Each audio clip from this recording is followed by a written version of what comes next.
अस्सलाम वालेकुम रहमतुल्लाहि व बरकातुहू। Welcome to mathematics videos. Linear algebra की नेक्स्ट क्लास स्टार्ट करते हैं, जिसके अंदर हमने एक वेक्टर स्पेस के स्पैनिंग सेट के बारे में डिस्कशन करनी है। तो स्टार्ट करते हैं। सबसे पहले हम स्पैनिंग सेट को डिफाइन करेंगे। सपोज करें कि हमारे पास एक वेक्टर स्पेस है V over a field K। अब हम इस वेक्टर स्पेस से कुछ वेक्टर्स लेंगे U1, U2, U3 and up to so on to UN। ठीक है, हम कहते हैं कि ये वेक्टर्स इस वेक्टर स्पेस को स्पैन करते हैं अगर इस वेक्टर स्पेस का हर एक एलिमेंट इन वेक्टर्स के लीनियर कॉम्बिनेशन के फॉर्म में एक्सप्रेस किया जा सकता। ठीक है, तो इस सूरत में हम कहेंगे कि these vectors span the vector space capital V। ठीक है, और इसी तरह से हम यूँ भी कह सकते हैं कि these vectors form a spanning set of the vector space capital V। या यूँ भी कह सकते हैं कि this space V is spanned bye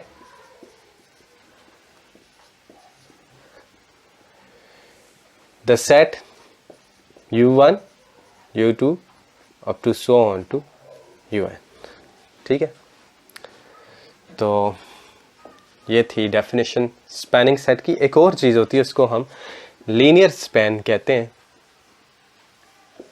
इसको हम आगे डिस्कस करेंगे अगले लेक्चर्स के अंदर।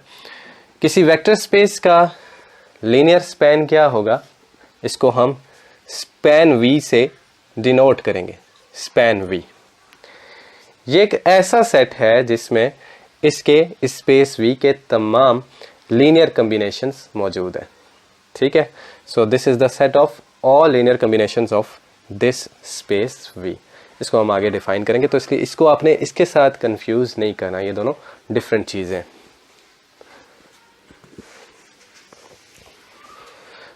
अब आगे हम चलेंगे, एग्जाम्पल करेंगे। Next example, example number 5।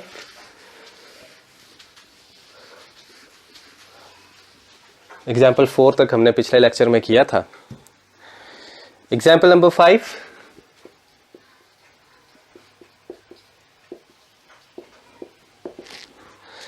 इसके अंदर आपसे कहा जाता है कि consider V equal to R3।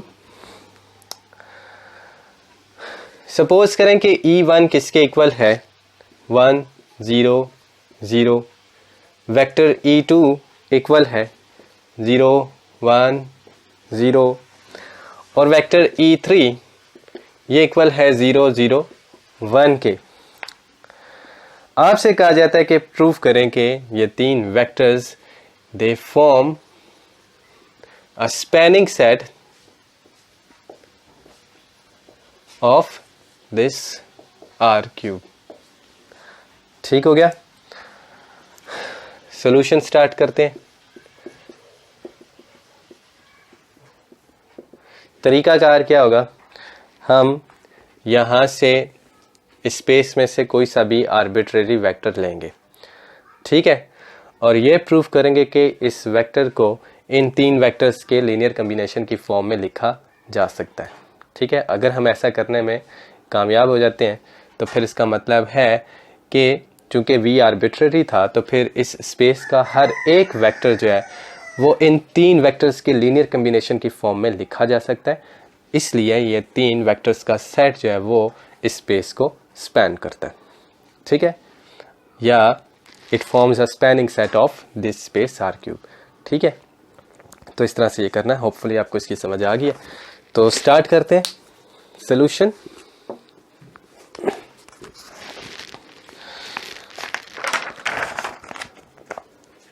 Late V is equal to, V को हम कह देंगे A1 A2 A3, कोई सा भी हमने वेक्टर ले लिया। कहाँ से, R3। B arbitrary, B an arbitrary vector of R3। ठीक है। अब आप ये भी सपोज करें कि इस v को हम इन तीन वेक्टर्स के लीनियर कम्बिनेशन की फॉर्म में लिख सकते हैं, यानी कि v is equal to α1 e1 plus α2 e2 plus α3 e3 है। ठीक है, वैल्यूज डालें यहाँ पर a1 a2 a3 equal to α1 1 0 0 plus α2 0 1 0 plus α3 0 0 1। System of equation यहाँ से जनरेट होगा। ठीक है, तो उस सिस्टम का ऑगमेंटेड मैट्रिक्स में लिख लेता हूँ। This matrix is equal to 1 0 0 और दूसरी साइड पर a1 और इसी तरह से 0 1 0 a2 0 0 1 a3। तो ये आपके पास ऑगमेंटेड मैट्रिक्स आ गया। इसको एक्लोन फॉर्म में रिड्यूस करें। फॉर्चुनेटली ये ऑलरेडी एक्लोन फॉर्म में आया हुआ है। ठीक है, तो अब ये चेक करना है कि क्या ये जो सिस्टम यहाँ से जनरेट हो रहा है वो कंसिस्टेंट है या नहीं, यानी कि इसका सोल्यूशन एग्जिस्ट करता है या नहीं। सोल्यूशन कब नहीं एग्जिस्ट करता? हम जानते हैं कि जब इस मैट्रिक्स ऑफ कोफिशिएंट्स का रैंक और ऑगमेंटेड मैट्रिक्स का रैंक आपस में इक्वल ना हो। ठीक है, लेकिन ऐसा नहीं है, क्योंकि यहाँ पर फॉर्चुनेटली क्या आ गया है, 1 आ गया आखिरी इस वाली जगह पर। ठीक है, अगर यहाँ पर 1 आ गया और यहाँ पर कुछ भी है, कोई सा भी कांस्टेंट है, तो फिर इसका मतलब है कि आपका सिस्टम जो है वो कंसिस्टेंट है। ठीक है, अगर यहाँ पर 0 आ जाए, ठीक है, और यहाँ पर 0 नहीं है, कोई भी कांस्टेंट है अदर देन 0, तो फिर हम कहेंगे कि ये सिस्टम कंसिस्टेंट नहीं है। तो फिर डेफिनेटली इन दो matrices, matrix of coefficient and matrix augmented matrix का रैंक आपस में इक्वल नहीं होगा। ठीक है, अगर यहाँ पर 0 आता है तो फिर यहाँ पर भी हर हाल में 0 होना चाहिए, तब जाकर ये सिस्टम कंसिस्टेंट होगा। बहरहाल हमारे वाला जो सिस्टम है ये कंसिस्टेंट है, तो फिर इसका मतलब है कि इसका सोल्यूशन एग्जिस्ट करता है, और इसका मतलब हुआ कि इस v को इन तीन वेक्टर्स के लीनियर कम्बिनेशन के फॉर्म में लिखा जा सकता है। अब चूंकि ये एक आर्बिट्रेरी वेक्टर ऑफ r³ था, तो r³ का हर एक वेक्टर इन तीन वेक्टर्स के लीनियर कम्बिनेशन के फॉर्म में लिखा जाएगा। तो इसका मतलब है कि ये तीन वेक्टर्स का सेट जो है वो स्पैनिंग सेट बना रहा है for this vector space r³। ठीक है, तो इसके आगे हम लिखेंगे हेंस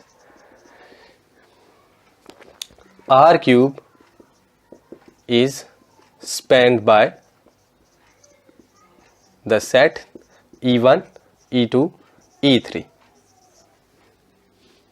ठीक है, या यूं भी लिख सकते हैं, और E1, E2, E3 बगैर सेट के, these three vectors span the vector space R³।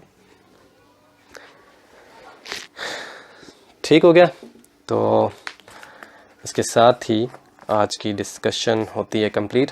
बाकी दो एग्जांपल्स इंशाल्लाह हम नेक्स्ट लेक्चर में करेंगे। Thanks for watching.